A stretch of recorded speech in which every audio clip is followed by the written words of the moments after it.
What do we do to create a Redis-based vector cache? Well, let's start with a new project directory.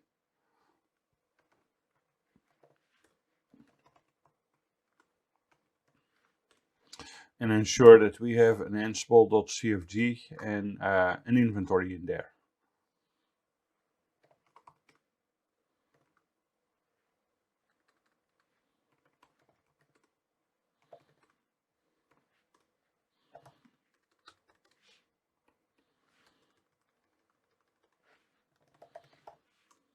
The major change is in the ansible.cfg, because in ansible.cfg we need to indicate that a Redis-based vector cache needs to be used.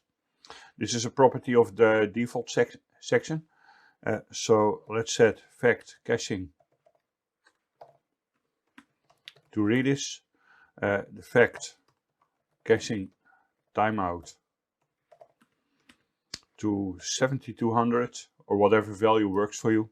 And most important, the vect caching connection is localhost 6379:0. Then we also need to make sure that we have a Redis process. So sudo dnf install -y Redis, which shouldn't be necessary in this case because of the previous demo. So we can use sudo systemctl status on Redis to verify the operation. It is running. And let's not forget sudo pip3 install Redis for the corresponding Python components. Already installed, that makes sense. And now we can start using it. So how do we do that? Well, Ansible all -m setup to gather some cache. No, we need a sudo password. So let's enter a sudo password. There we go.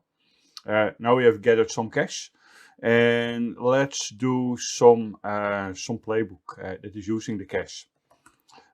So cache check YAML.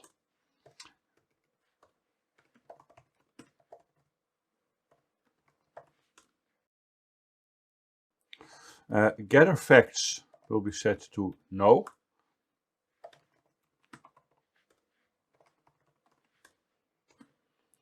And let's just use the setup module.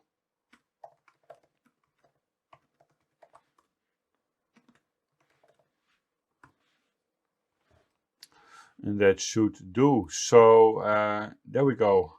Ansible playbook.